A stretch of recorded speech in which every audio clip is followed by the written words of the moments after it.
आयत number 172, 172 number की आयत है। या अय्युहल्लज़ीना आमनू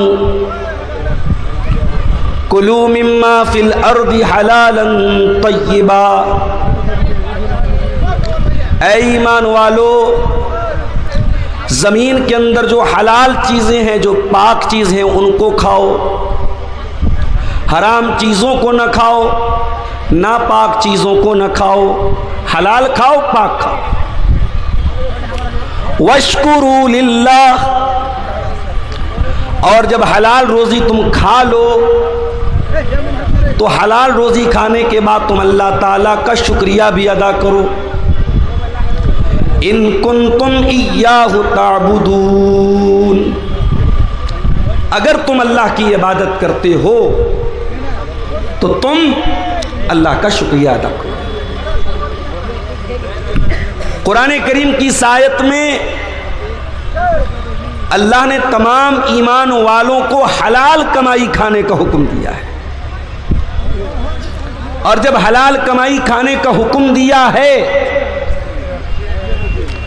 तो इसका अपोजिट मफहूम ये निकला कि हराम कमाई की तमाम सूरतों से हमें और आपको बचना है,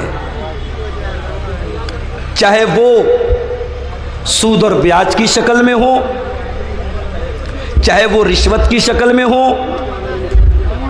चाहे वो नाप तौल में कमी के शक्ल में हो, चाहे वो धोखाधड़ी और फ्रॉड की शक्ल में हो, चाहे वो किसी हराम चीज़ के कारोबार की शक्ल में हो। हराम कमाई के जितने रास्ते हैं अल्लाह ने सबको हराम किया है, और इस आयत में अल्लाह ने हमें हलाल कमाई खाने का हुक्म दिया है। आइए एक और आयत देखते हैं। ये कुरान के 18वें पारे की आयत है, सूरह मोमिनून की आयत नंबर 51। या अय्युहर रुसुल कुलू मिनत तय्यिबाति वअमलू सालिहा। ऐ ईमान वालो, पाक चीज़ों को खाओ, हलाल चीज़ों को खाओ और नेक अमल करो। ये गौर करने की बात है। अल्लाह ने अपने रसूलों को, अपने पैगंबरों को पहले हलाल खाने का हुक्म दिया, उसके बाद नेक अमल करने का हुक्म दिया। पता ये चला कि हराम कमाई से की, हराम कमाई करने वाले की कोई इबादत अल्लाह के यहाँ कबूल नहीं होती। वो हज कर ले, वो उम्रे कर ले, वो ज़कात और सदका और खैरात करता फिरे, अगर उसकी कमाई हराम है, उसकी नेकी, उसका अमल, उसकी दुआएं अल्लाह तबारक व तआला के यहाँ रिजेक्ट कर दी जाएंगी, रद्द कर दी जाएंगी। और इसीलिए अल्लाह के प्यारे नबी इन्हीं दोनों आयतों को पढ़ने के बाद कहते हैं, ओ लोगो, इन्नल्लाह तय्यिबुन ला यक़बलु इल्ला तय्यिबा। अल्लाह ताला पाक है और पाक चीज़ को ही कबूल करता है, अल्लाह नापाक चीज़ को कबूल नहीं करता।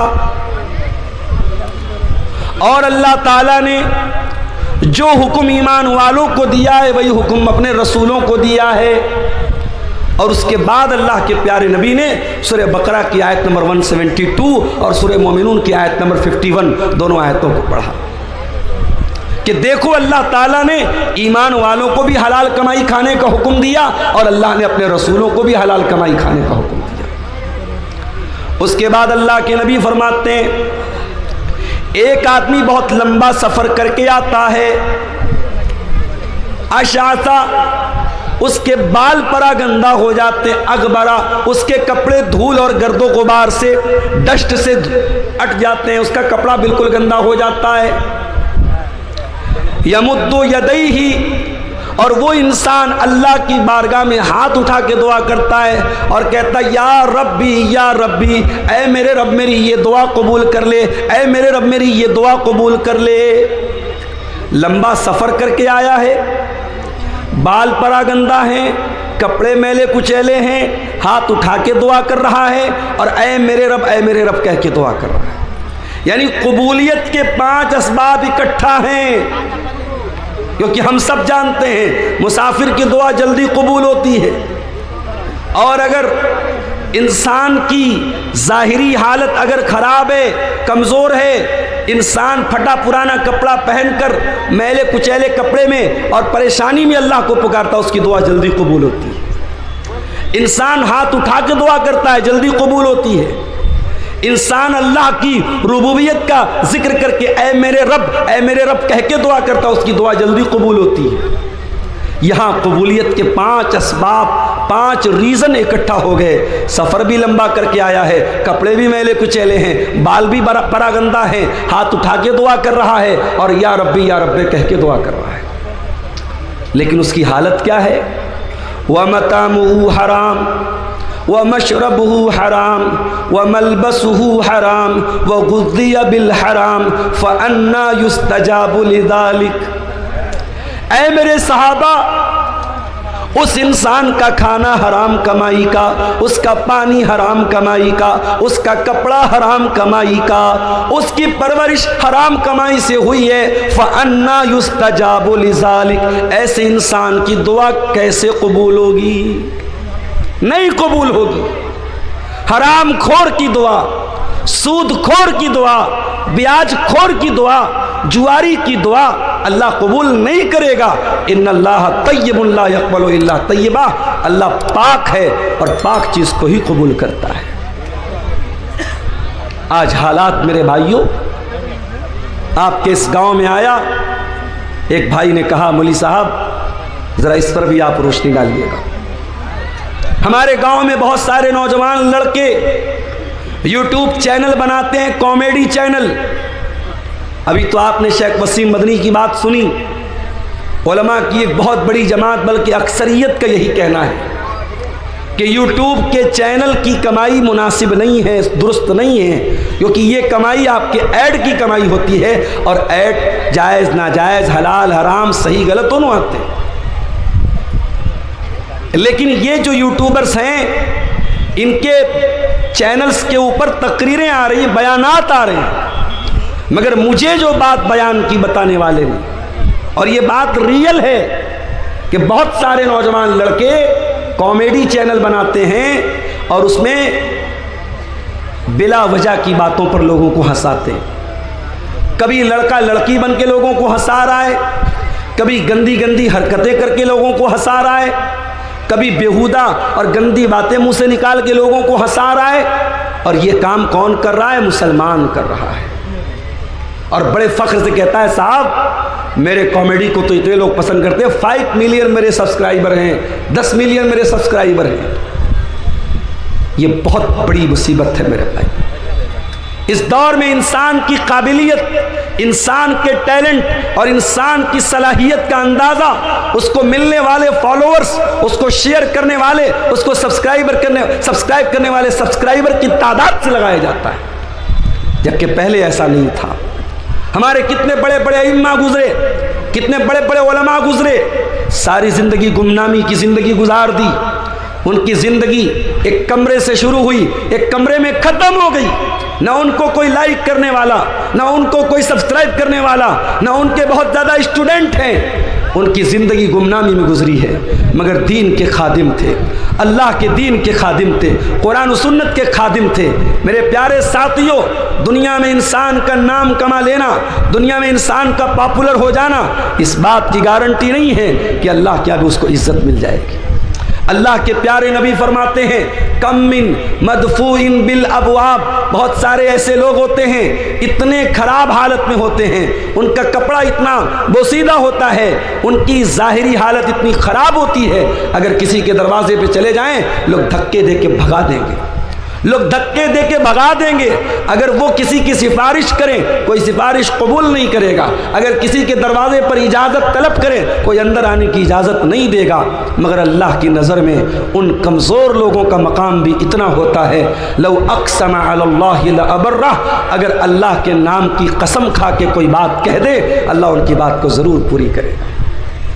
ये कॉमेडी चैनल बनाकर ये लड़कों का लड़की बनकर, ये साड़ी पहनकर, ये लिपस्टिक लगाकर, ये वीडियोस डालना और उससे पैसे कमाना, ये हराम है मेरे भाई। और ये कमाई आपके घर में आएगी तो माफ़ करना, आपके सारे अमल को, आपकी दुआओं को बर्बाद कर देगी। लेकिन मसला क्या है? मसला ये है कि यहाँ दिल में माल की जो मोहब्बत है, पैसे की जो मोहब्बत है, वो इंसान को हलाल और हराम का फ़र्क करने से दूर कर देती है। इंसान जब माल कमाने पर तुल जाता है तो ये भूल जाता है कि मैं माल हलाल तरीक़े से कमा रहा हूँ या हराम तरीक़े से कमा रहा हूँ। अल्लाह ने कुरान में फरमाया, ज़ुय्यिना लिन्नासि हुब्बुश्शहवाति मिनन निसा वल्बनीन वल्क़नातीरिल मुक़ंतरति मिनज़्ज़हबि वल्फ़िद्दा वल्ख़ैलिल मुसव्वमह वल्अनआम वल्हर्स ज़ालिका मताउल हयातिद दुनिया। ऐ मेरे बंदो, कुछ चीज़ों की मोहब्बत तुम्हारे दिल में डाल दी गई है। औरत की मोहब्बत, कोई मर्द है, कोई आदमी है, परफेक्ट आदमी है, उसके सीने में आदमी का दिल धड़क रहा है और वो कहे कि साहब मुझे औरतों में इंटरेस्ट नहीं है। झूठ बोल रहा है वो, झूठ बोल रहा है वो। अल्लाह ने बना, अल्लाह कह रहा है कि हमने इंसान के दिल में डाला है औरत की मोहब्बत। वल्बनीन, औलाद की मोहब्बत। शादी हो गई, बेटा पैदा हुआ आपके घर में, अब आप ये कहें कि साहब मुझे बेटे की मोहब्बत नहीं है, मुझे बेटे की चाहत नहीं है, ये नहीं हो सकता। औरत की मोहब्बत, औलाद की मोहब्बत अल्लाह ने आपके दिल में नेचुरली, प्राकृतिक रूप से, कुदरती तौर पर, नेचुरल तौर पर अल्लाह ने आपके दिल में डाली है। वल्क़नातीरिल मुक़ंतरति मिनज़्ज़हबि वल्फ़िद्दा, और सोना चांदी की मोहब्बत भी इंसान के दिल में डाली गई है और हमारी माँ बहनों के दिल में थोड़ी ज़्यादा डाली गई है। औरत को सोना ला के दे दो, हाय हाय हाय खुश हो जाएगी। जितनी भी नाराज़ हो, सोने का एक झुमका ला के दे दो, सोने की एक ईयर रिंग ला के दे दो, सोने की नाक की नथिया ला के दे दो, हाय हाय मेरा शौहर तो सबसे अच्छा शौहर है। कुरान कह रहा है औरत जेवरात में पलती है, जेवरात में बड़ी होती है। औरत को सोने चांदी से बड़ी मोहब्बत है। उसके बाद फरमाया वल खैलिल मुसव्वमती, और मेरे बंदो तुम्हारे दिल में घोड़े की मोहब्बत भी डाल दी गई है। ऐसे घोड़े जो बहुत उम्दा घोड़े हो, बहुत अच्छे घोड़े हो। किसी ज़माने में घोड़े की सवारी होती थी, आज के ज़माने में कार की सवारी है, बाइक की सवारी है। आज 4 पैसा इंसान के पास होता है, पहले सोचता है कार खरीद लूँ, बाइक की ताकत है बाइक खरीद लूँ, और बाइक खरीद नहीं सकता तो शादी कर लेता हूँ, जहेज में तो मिल ही जाएगी कि नहीं मिलेगी। गरीब घर में भी शादी करेगा तो 1.5-2 लाख की बाइक तो मिल ही जाएगी। बोलो भाई शेरशाबादी हो, सीमांचल के लोगों, बड़े पक्के अहले हदीस हैं साहब। मुझे यहाँ के लोगों ने बताया कैश तो कम चलता है, कैश भी चलता है यहाँ जहेज़ में, कहीं कहीं कैश भी चलता है। और बेगैरती की हद ये है, बेशर्मी की हद ये है कि ससुराल से कैश मिलता है और ये इंसान अपनी बीवी का महर भी उसी रकम से अदा करता है। अरे बेगैरत, तुझे क्या ज़रूरत है शादी करने की? तू 4 चूड़ी पहन घर में बैठ। जब तेरे पास इतना दम नहीं है, जब तेरे पास इतनी ताकत नहीं है कि अपनी बीवी से निकाह करके उसको महर दे सके, तो तुझे कोई ज़रूरत नहीं शादी करने की। तो ज़िंदगी भर कुंवारा बैठ, चूड़ी पहन के बैठ जा अपने। ये बेगैरती है। ससुराल से पैसा लेके उसे महर दे रहे हो। शादी के मौके पर तेरे बदन की शेरवानी तेरे ससुराल के कपड़े की, दुल्हन का जोड़ा ससुराल के कपड़े का। तो तू किस लिए शौहर बना है?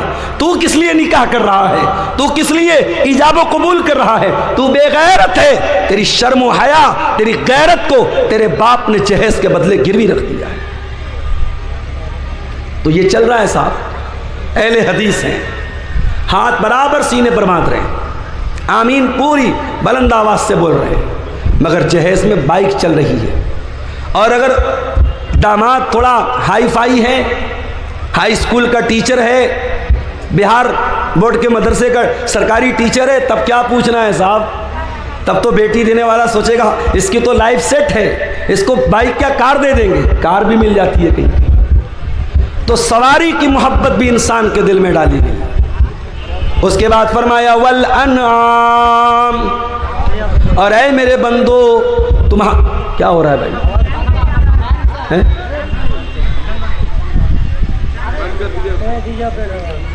तुम्हारे दिल के अंदर चौपायों की मोहब्बत भी डाल दी गई है। जो लोग गाय बैल बकरी पालते हैं ना, उनको अपने जानवर की बड़ी मोहब्बत होती है, जानवर की बड़ी मोहब्बत होती है। आजम खान की भैंस गायब हो गई, उत्तर प्रदेश के अंदर पुलिस पीछे लगी कि साहब आजम खान की भैंस गायब हो गई। हालांकि कितनी कीमती गाय भैंस है भाई, लेकिन उस भैंस को तलाश करने के लिए जब अखिलेश की सरकार थी यूपी में, तो पुलिस तलाश करती थी कि साहब आजम खान साहब की भैंस नहीं मिल रही है। चौपाए की मोहब्बत, गाय बैल बकरी बकरा जो इंसान पालता है, उसकी मोहब्बत इंसान के दिल में डाली गई है। उसके बाद फरमाया वल हरसी, और खेती बाड़ी करने वालों को खेती बाड़ी से बड़ी मोहब्बत होती है। जैसे हमारे बनारस में साड़ी का कारोबार होता है, कपड़े का कारोबार होता है, हमारे यहाँ खेती नहीं होती। बनारस शहर में खेती नहीं होती, तो हमारी खेती वही है। बनारस चले जाओ, मऊ चले जाओ, मुबारकपुर चले जाओ, वहाँ साड़ी का कारोबार होता है, कपड़े का कारोबार होता है, तो वो कपड़ा ही उनकी खेती है। इंसान को अपनी खेती, अपने बिजनेस, अपने व्यापार से बड़ी मोहब्बत होती है। तो अल्लाह ने कितनी चीज़ों का नाम लिया? औरत, औलाद, सोने चांदी, घोड़े, चौपाए, खेती बाड़ी, इतनी सारी चीज़ों की मोहब्बत अल्लाह कह रहा है इंसान के दिल में डाली गई है। उसके बाद अल्लाह फरमाता है ज़ालिका मताउल हयातिद दुनिया, ऐ मेरे बंदे, ये ज़मीन दुनिया में रहेगी, आखिरत में काम ना आएगी। ये जायदाद दुनिया में रहेगी, आखिरत में काम ना आएगी। तेरी औरत दुनिया में तेरे काम आएगी, आखिरत में काम नहीं आएगी। तेरे बच्चे दुनिया में तेरे काम आएंगे, आखिरत में काम नहीं आएंगे। ये सोना चांदी, ये माल औलाद, ये बीवी बच्चे, ये तमाम चीज़ें दुनिया के अंदर रह जाएंगी। वल्लाहु इंदहु हुस्नुल माआब, अंजाम अगर अच्छा करना है, आखिरत को बेहतर बनाना है, तो वो तो अल्लाह के पास मिलेगी, वो दुनिया में मिलने वाली नहीं है मेरे भाई। इंसान चार पैसे कमाने के लिए हलाल और हराम भूल जाता है। इंसान ये क्यों भूल जाता है? ये पैसा दुनिया से आगे काम आने वाला नहीं है मेरे भाई। एक बहुत बड़े अमीर आदमी का इंतकाल हुआ, जब जनाजा जाने लगा, रास्ते में एक गरीब आदमी ने कहा रुक जाओ। उस अमीर बाप के लड़कों ने सोचा, लग रहा हमारे बाप का बहुत बड़ा खास दोस्त है, बहुत बड़ा रिश्तेदार है या कोई करीबी है। बेटों ने कहा जनाजे को रोक दिया जाए। जनाजे को रोका गया, जनाजे को ज़मीन पर उतारा गया, चारपाई को खोला गया, मरने वाले का चेहरा खोला गया। वो गरीब इंसान उस अमीर इंसान के चेहरे को देख के कहता है साहब, दुनिया से जा रहे हो, क्या लेके जा रहे हो? क्या मेरी वो ज़मीन लेके जा रहे हो जो हड़प के बैठे थे? क्या मेरा वो पैसा लेके जा रहे हो जो आपने लेकर के नाजायज़ कब्जा कर लिया था? क्या मेरा हक मार के वापस दुनिया से लेके जा रहे हो? क्या लेके जा रहे हो साहब? इतना कहना था, उस अमीर बाप के बेटे ज़ारो कतार रोने लगे। मेरे भाइयों, ये दुनिया की हकीकत है। न माल साथ में जाएगा, न ज़मीन साथ में जाएगी, न जायदाद साथ में जाएगी। और इंसान इन्हीं चीज़ों के लिए आज क्या नहीं करता है मेरे भाई? पड़ोसी पड़ोसी का हक मार रहा है, भाई भाई का हक मार रहा है, भाई बहन का हक मार रहा है, एक दूसरे के हुकूक मारे जा रहे हैं। मेरे भाइयों, अल्लाह से डरो, क़यामत के दिन हुकूकुल इबाद का मामला बड़ा ख़तरनाक होगा। अल्लाह के प्यारे नबी फरमाते हैं लतुअद्दुन्नल हुकूक इला अहलिहा, ओ लोगो तुम दुनिया में लोगों का हक दे दो, वरना क़यामत के दिन तुमको देना पड़ेगा। हत्ता युक़ाद लिश्शातिल जलहाई मिनश्शातिल क़रना, यहाँ तक कि दुनिया में अगर सींग वाली बकरी ने बगैर सींग वाली बकरी को मारा है, उस पर जुल्म सितम किया है, तो सींग वाली बकरी को भी हिसाब देना पड़ेगा। इसी सीमांचल के इलाके में एक भाई ने मुझको बताया, वल्लाहु आलम वाक़या सही भी हो सकता है, गलत भी हो सकता है, बताने वाले ने बताया, एक आदमी को इलाज के लिए 25,000 रुपये की ज़रूरत थी। 25,000 रुपया कोई बहुत बड़ी रकम नहीं है। एक गांव में न जाने कितने लोग ऐसे होते हैं जो 25,000 बड़ी आसानी से एक आध दो दिन में कमा लेते हैं। 25,000 की रकम की ज़रूरत पड़ी। डॉक्टर ने कह दिया पैसा देंगे तब ऑपरेशन होगा। वो बेचारा गरीब आदमी अपने गांव के कुछ पैसे वाले लोगों के पास गया, उनसे पैसे का मुतालबा किया। गांव के लोगों ने कहा नहीं, हम तुम्हें पैसा नहीं दे सकते। पैसे वाले लोगों ने पैसा देने से इनकार कर दिया। उस गरीब इंसान ने अपने बाप का ऑपरेशन कराने के लिए 25,000 की रकम उसने सूद पर कर्जा उठाया, उसने ब्याज पर कर्जा उठाया। और कर्जा देने वाला भी मुसलमान, ब्याज पर कर्जा देता है मुसलमान अपने मुसलमान भाई को, और उससे वो ऑपरेशन कराता है। ये हालत है इस कौम की, ये हालत है इस समाज की। जिस कौम के अंदर सूद और ब्याज खाने के सिलसिले में लोग अल्लाह से न डरते हों, जिस कौम के लोग सूद और ब्याज को खाने को हलाल समझते हो, उस कौम का अंजाम यही होना है जो आज पूरे मुल्क में नहीं पूरी दुनिया में हम देख रहे हैं। ये जूते क्यों बरस रहे हैं, ये मार क्यों खा रहे हैं, ये बुलडोजर क्यों चल रहे हैं, ये जुल्म और सितम क्यों हो रहे हैं? अल्लाह की धरती पर ला इलाहा इल्लल्लाह पढ़कर जितना हमने अल्लाह को नाराज किया है, मुहम्मदुर रसूलुल्लाह पढ़कर जितना हमने रसूल के हुक्म को तोड़ा है, शायद दुनिया में किसी और ने नहीं तोड़ा। सूद और ब्याज को इतना आसानी से इतने हल्के में ले लेते हो मेरे भाई। दौलत की कमी नहीं इस कौम के पास। अभी कुछ दिनों पहले मैं आया था, इसी कटिहार के कुछ लोगों ने मुझसे कहा, मौलाना एक कंपनी आई है, उसका नाम है Meta ozone. Meta ozone company में पैसा लगाना कैसा है? मेरा वीडियो उस ज़माने का अगर होगा यूट्यूबर लोगों के पास जाके देख लेना। मैंने साफ कहा था, ये मेटा ओजोन कंपनी हो या ये कोई भी क्रिप्टो के नाम पे कंपनी हो, इतना पैसा लगा दो, हम हर महीना इतना देंगे। ये जितने कंपनियां एक फिक्स अमाउंट आपको दे रही हैं, ये बिल्कुल गलत है, हराम है। और अंजाम ये हुआ, ये सारी कंपनियां गरीबों का और मिडिल क्लास के लोगों का गाड़ी कमाई का पैसा लेके भाग जाती हैं। और कटिहार के एक साहब ने 2 करोड़ रुपए लगाए थे, 2 करोड़ की बड़ी रकम लगाई थी इसी मेटा ओजोन कंपनी में। मुसलमान आदमी था और वो कुछ महीनों के बाद कंपनी भाग गई, आज उसकी वैल्यू 0 के बराबर हो गई। क्यों ऐसी चीज़ों के पीछे पड़ते हो मेरे भाई? क्या हलाल कमाई कमाने के तरीके नहीं है? बहुत सारे तरीके। मुझे याद है जामिया सल्फिया बनारस में हमारे साथ एक साहब पढ़ते थे, हमारे क्लास फेलो तो नहीं थे, हमारे दौर के थे, मुआसिर थे। वो रहने वाले सूरत के थे, गुजरात के थे। कुछ दिनों के बाद मेरा एक सफ़र हुआ गुजरात का, उनसे मुलाकात हुई मौलाना साहब से। मैंने सोचा साहब मौलवी साहब हैं तो किसी मस्जिद में इमामत करते होंगे, किसी मदरसे में पढ़ाते होंगे।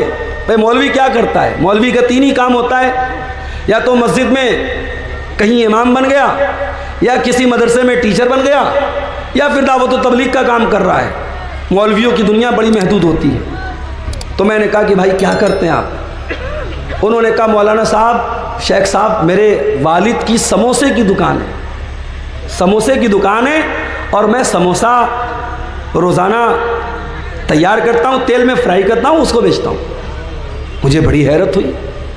मैंने कहा आप जामिया सल्फिया बनारस के पढ़े हुए हैं और आप समोसा बेच रहे हैं?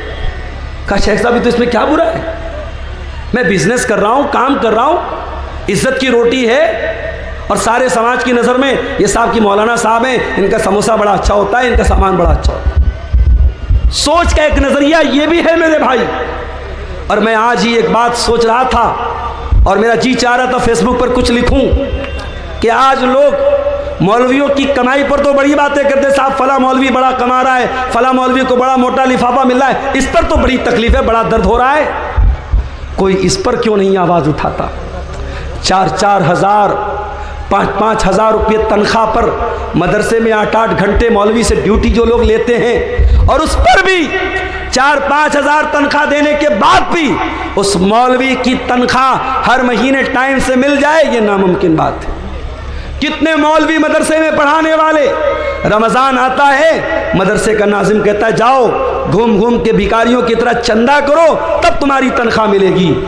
मेरे भाई, इस बेगैरती की जिंदगी गुजारने से बेहतर है कि तुम जाओ और फुटपाथ पे कोई सामान बेचना शुरू कर दो, किसी चीज़ की तिजारत शुरू कर दो। ये गुलामी की ज़िंदगी, ये नाजिम के आगे हाथ फैलाना, ये प्रिंसिपल के आगे हाथ फैलाना, ये मुसल्लियान के आगे हाथ फैलाना, ये लोगों की भीख पर गुजारा करना ख़त्म कर दो। मैं मौलवियों से कहना चाहूँगा, लॉकडाउन ने ये सबक दे दिया कि मौलवी कौम, दुनिया में जितना इस्तेसाल इस कौम का होता है उतना किसी का नहीं होता है। मेरे भाई, आज एक सफाई करने वाला, एक सड़क पे झाड़ू देने वाला, उसकी भी तनख्वाह कम से कम 20,000 रुपये होती है। एक ईंट का और पत्थर का काम करने वाला मजदूर और लेबर, उसकी भी डेली की आमदनी कम से कम 600-700 रुपया होती है। मौलवी की तनख्वाह अगर 5,000 है तो बहुत बड़ी बात है। उस मौलवी को 5,000 में परिवार चलाना है। और मैं सच्चा वाक़या आपको बताता हूँ, बंगाल की सरजमीन पर मेरे एक दोस्त हैं, मदरसे में पढ़ाते हैं, हर साल रमज़ान में साउथ में चंदा करने जाते हैं, और मैं हर साल साउथ में कुरान की तफसीर बयान करने जाता हूँ।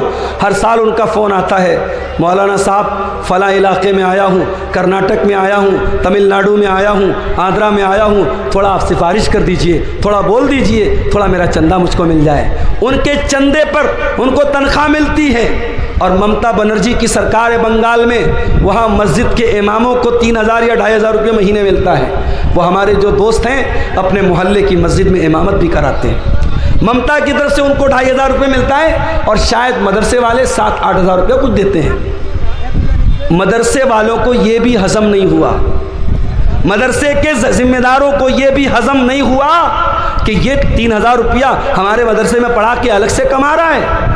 उन्होंने पाबंदी लगा दी, साहब मदरसे के जितने टीचर हैं सुबह से दोपहर तक पढ़ाना है, फिर दोपहर से रात तक हॉस्टल की निगरानी करना है।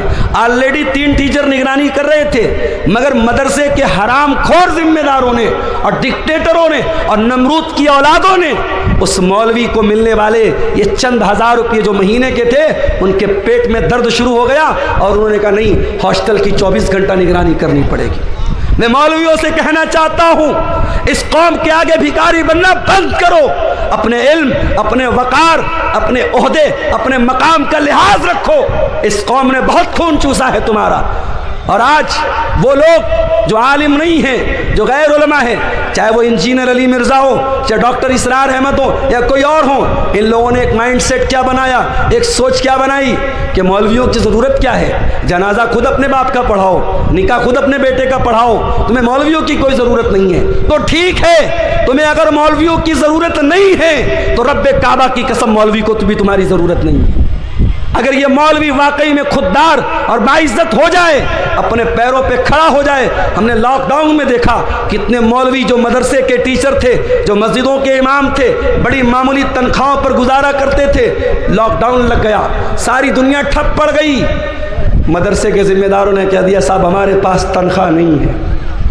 मस्जिद की कमेटी ने कह दिया हमारे पास तनख्वाह नहीं है। अरे प्राइवेट कंपनियों ने भी अपने मुलाजिम को आधी तनख्वाह दी थी, मगर इन मदरसों के ज़िम्मेदारों ने, इन मस्जिद की कमेटी वालों ने यह भी नहीं सोचा कि ये आलिम कहाँ जाएगा, ये मौलवी साहब कहाँ जाएंगे। लॉकडाउन लगा हुआ है, इनके बीवी बच्चे क्या खाएंगे। कितने मौलवियों ने, बेचारों ने कर्जे लेके ज़िंदगी गुजारी है, लोगों से मदद मांग के गुजारा किया है। लॉकडाउन ने सिखा दिया कि आत्मनिर्भर बनना पड़ेगा, सेल्फ डिपेंड बनना पड़ेगा। और मैं कई उलमा को जानता हूँ लॉकडाउन के बाद जिन्होंने तिजारत को अपनाया है, जिन्होंने बिजनेस को अपनाया है। मेरे अजीज़ों, जो कौम अपने उलमा को बंधुआ मजदूर बना के रखती है, मस्जिद के इमाम को फैमिली क्वार्टर तक देना नहीं चाहती है, मदरसे के टीचर को परिवार के साथ रहने की इजाज़त नहीं देती है, उसके बाद हम कहते साहब मदरसे के टीचर ने ये हरकत कर दी, मस्जिद के इमाम ने ये हरकत कर दी। खुलेआम अल्फाज में सुन लो, इन फितनों को दावत हमने दी है, इन फितनों को दावत हमने दी है। वो मौलवी शादीशुदा होकर बीवी से 6-6 महीने दूर रहता है, वो मदरसे का मुदर्रिस, वो मस्जिद का इमाम 6-6 महीने अपनी बीवी से, अपने बच्चों से दूर रहता है। कौन इसका जिम्मेदार है? उसकी बीवी अपने शौहर के रहने के बावजूद बेवा की ज़िंदगी बसर कर रही है, उसके बच्चे अपने बाप के रहने के बावजूद यतीम की ज़िंदगी बसर कर रहे हैं। अगर उस मौलवी की शहवत में अगर उबाल आया, उसने गलत कदम उठाया, वो मौलवी यकीनन गुनहगार होगा, वो आलिम यकीनन गुनहगार होगा, मगर गुनहगार तो ये समाज भी होगा, गुनहगार तो हम और आप भी होंगे कि हमारे पास अपने बच्चों के साथ तो रहने के लिए इंतज़ाम है, अपने उलमा के लिए फैमिली क्वार्टर का इंतज़ाम नहीं करते। मेरे भाइयों, अगर मस्जिद के इमाम के लिए फैमिली क्वार्टर का इंतज़ाम नहीं करते तो माफ़ करो, हटा दो इमाम को, खुद ही नमाज पढ़ो और पढ़ाओ, मत रखो इमाम को। आप फितनों को दावत मत दो मेरे अजीज़ों, ये दौर फितनों का दौर है और इस दौर का बहुत बड़ा फितना माल का फितना है। अल्लाह के प्यारे नबी ने फरमाया, लिकुल्लि उम्मतिन फितना व फितनतु उम्मती अल माल, हर उम्मत का एक फितना होगा और मेरी उम्मत का फितना क्या होगा? माल होगा। और अल्लाह के नबी ने यह भी फरमाया, याती अलन्नासी ज़मानुन ला युबालिल मरउ मिन ऐना खज़ल माल अमिन हलालिन अम मिन हराम। लोगों पर एक ज़माना ऐसा भी आने वाला है, माल कमाने वाला इस बात की परवाह नहीं करेगा कि माल कहाँ से कमा रहा है, हलाल तरीक़े से कमा रहा है या हराम तरीक़े से कमा रहा है। हलाल के बहुत सारे तरीक़े हैं मेरे भाई। अगर आपके पास पैसा है, आपके पास टाइम नहीं है, शरीयत ने एक तरीक़ा रखा है मुज़ारबत का। मुज़ारबत किसका मतलब क्या होता है? पैसा मेरा रहेगा, टाइम किसी और का लगेगा, एनर्जी किसी और की लगेगी। मैंने 1 लाख रुपया किसी को दे दिया कि भाई 1 लाख रुपया ले लो और इससे बिजनेस करो, और बिजनेस में जो प्रॉफिट होगा आधा तुम ले लेना, आधा हम ले लेंगे, लेकिन लॉस होगा तो लॉस का जिम्मेदार मैं रहूँगा, तुम नहीं रहोगे। और जो भी मुनाफा होगा परसेंटेज तय किया जाए, पैसा तय ना किया जाए। अगर पैसा तय करेंगे तो गलत हो जाएगा। अगर कोई ये तय कर ले कि मैं 1 लाख रुपया दे रहा हूँ और हर महीने तुम हमको 1000 दोगे तो ये गलत हो जाएगा। हाँ, हर महीने जो भी प्रॉफिट होगा 50% तुम ले लो, 50 मैं ले लेता हूँ, 60 तुम ले लो, 40 मैं ले लेता हूँ। परसेंटेज तय कर सकते हैं, पैसा तय नहीं कर सकते।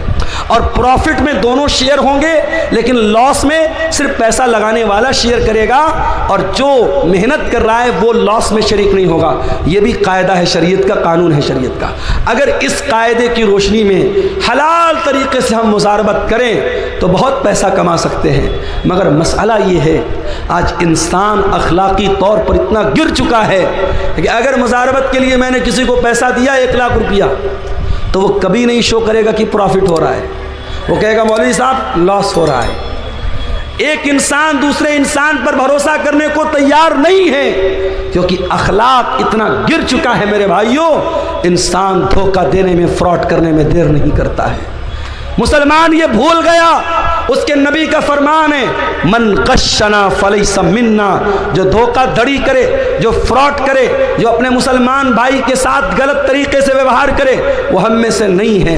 मुसलमान ये भूल गया। अल्लाह का कलाम कहता है, वैलुल लिल मुतफ्फिफीन अल्लज़ीना इज़ा क़तालू अलन नास यस्तौफून व इज़ा कालूहुम औ वज़नूहुम युख़सिरून। बर्बादी है नाप तौल में कमी करने वालों के लिए।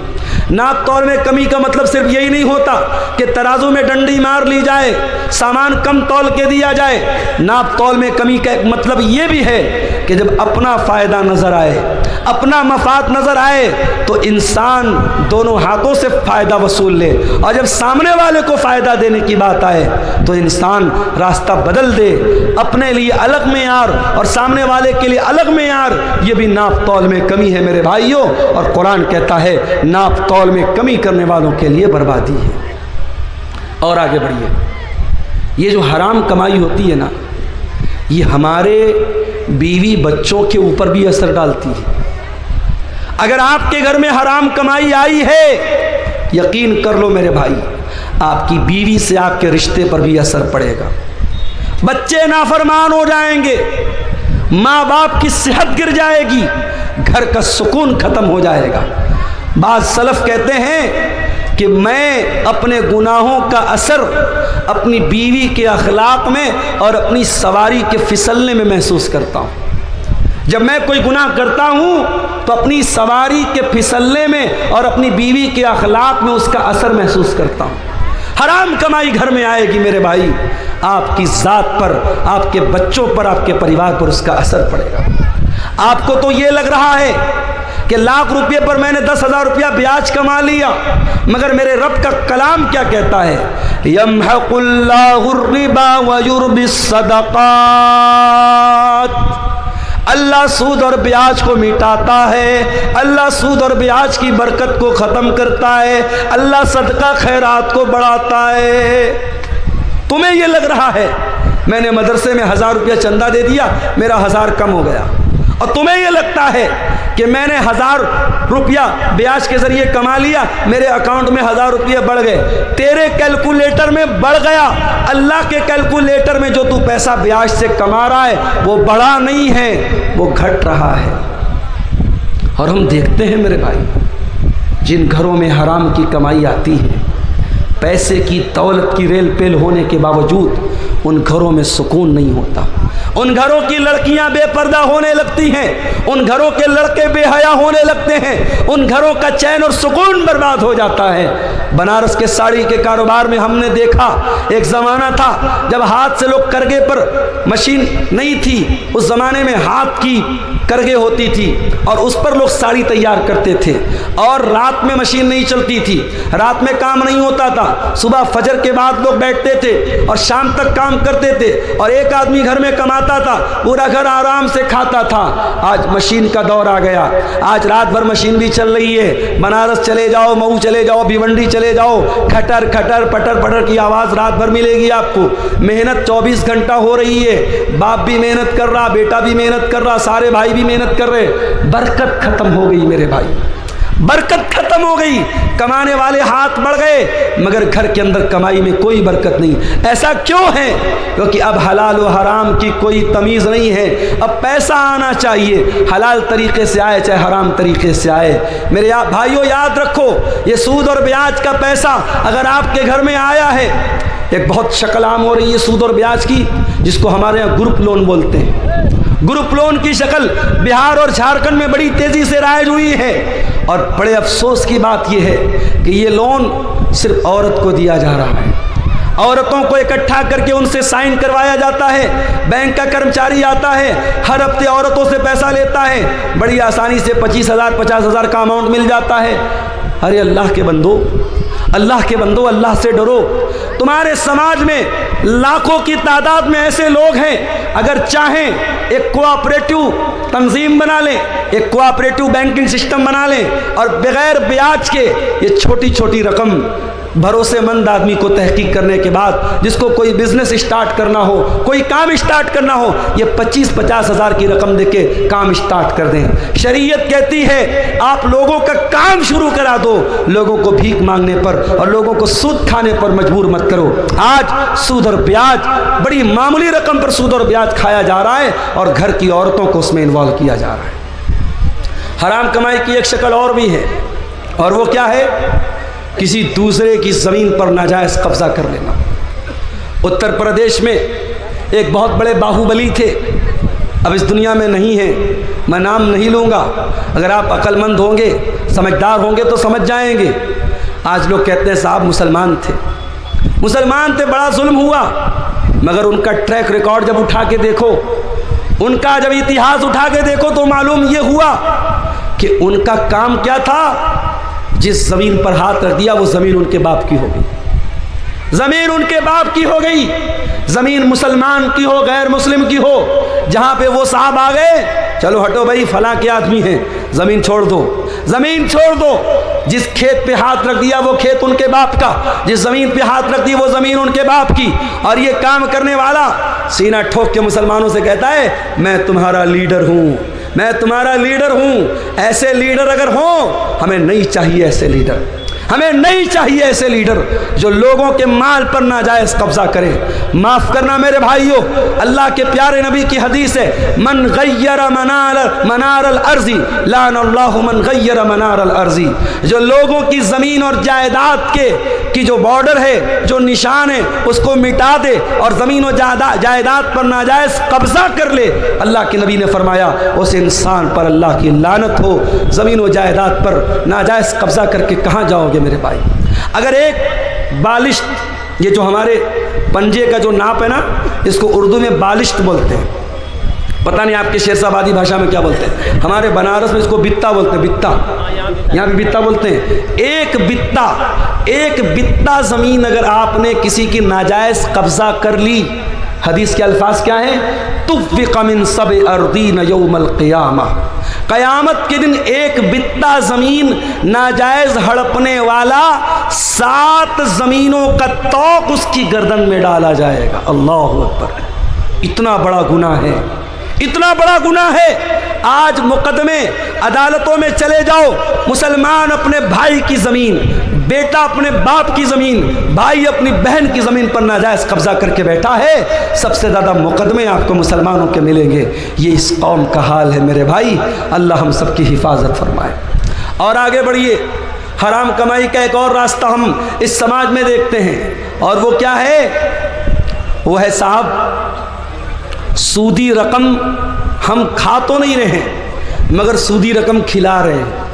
मोबाइल ले लिया फट से हमने, EMI पर, लोन पर ले लिया हमने, क्रेडिट कार्ड पर ले लिया हमने, और जब ले लिया तब उलमा से आके धीरे से पूछते, मौलाना साहब ये किस्तों पर मोबाइल लेना कैसा है? अरे तू जो मोबाइल लेके आया किस पर लिया? किस्त पर लिया ना, तो लेने के पहले मसला पूछना चाहिए था कि लेने के बाद पूछ रहा है।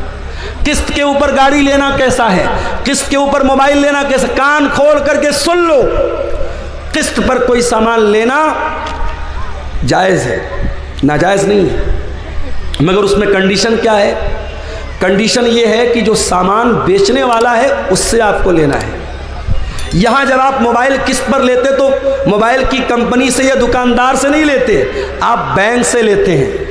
आप बजाज का कार्ड इस्तेमाल करते हैं, Bajaj company, Bajaj finance company आपको फाइनेंस करा रही है। आप बाइक लोन पे ले रहे हैं, ICI आपको लोन दे रही है, HDFC आपको लोन दे रही है, हीरो की या होंडा की कंपनी आपको लोन नहीं दे रही। पहली बात तो ये समझ लीजिए, जिसका सामान है उससे आप किस्त पर लेंगे, थर्ड पर्सन से नहीं लेंगे। और अगर थर्ड पर्सन से ले रहे हैं तो इसका मतलब आप उससे पैसा उधार ले रहे हैं, सामान नहीं खरीद रहे, पैसा उधार ले रहे हैं। और पैसा अगर उधार ले रहे हैं तो शरीयत का एक कानून याद रखो कि हम उधार पैसा किसी से भी अगर लेंगे या देंगे, उधार पैसे के ऊपर कोई प्रॉफिट कमाना जायज़ नहीं है।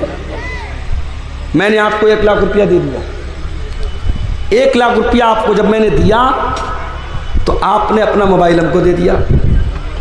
अब ये मोबाइल मैं यूज़ कर रहा हूँ, मोबाइल आपका बस यूज़ कर रहा हूँ, बेच नहीं रहा हूँ, यूज़ कर रहा हूँ।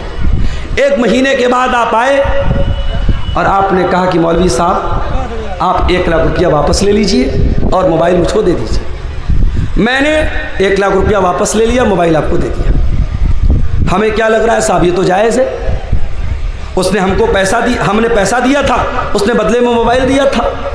उस मोबाइल को हम गारंटी के तौर पर तो ले सकते हैं, लेकिन उस मोबाइल को अगर हम यूज़ कर रहे हैं तो ये ब्याज हो जाएगा मेरे भाई। इतना खतरनाक मामला है। शरीयत कहती है कि आप किसी को कर्जा दे रहे हैं तो कर्जा एहसान करने के लिए होता है, कर्जा कमाने के लिए। कमाना है तो बिजनेस करो, पार्टनरशिप करो। अगर किसी को उधार दे रहे हो, उधार पर 1 पैसा 1 रुपया भी मुनाफा नहीं कमा सकते। हाँ, मैंने आपको 1 लाख रुपया दिया, कुछ तय नहीं किया मैंने। आप जब पैसा मुझको देने आए, आपने अपनी खुशी से कहा मौलाना साहब आप मेरे काम आए थे, आपने मेरे बड़े मौके से मेरी मदद की थी, मैं अपनी खुशी से ये 1 किलो मिठाई लेके आया हूँ। 1 किलो मिठाई लेके आया हूँ, वो दिवाली वाली मिठाई नहीं होनी चाहिए, वो अलग से ख़रीदा हो। 1 किलो मिठाई लेके आए, बगैर मांगे तो ये ब्याज में नहीं शामिल होगी, बल्कि ये अल्लाह के रसूल का तरीक़ा था कि जब आप किसी से कर्ज़ लेते थे तो वापसी के टाइम कुछ बढ़ा के दे देते थे। ये बढ़ा के देना ये इंसानियत का और हुस्न अखलाक का तकाजा है, ये ब्याज नहीं है। लेकिन उधार में कोई किस्म का प्रॉफिट पहले से तय कर लेना और वो प्रॉफिट देना या लेना ये हराम है। और आप जब फाइनेंस पर मोबाइल लेते हैं तो 2%, 3%, 4%, 12% कुछ ना कुछ आप उसमें ब्याज देते हैं और कुछ नहीं देते। तो कम से कम अगर EMI आपने टाइम से पेमेंट नहीं किया, महीने की 1 तारीख को EMI का टाइम आया, आपने पेमेंट नहीं किया, तो पहली बात तो मोबाइल बंद हो जाएगा। मोबाइल का सिस्टम है वो लॉक रहता है, मोबाइल फ़ौरन बंद हो जाएगा। और उसके बाद 2 दिन बाद आप जब पेमेंट करेंगे, अगर हर महीने 2000 दे रहे हैं तो 100 रुपया बढ़ा के देना पड़ेगा।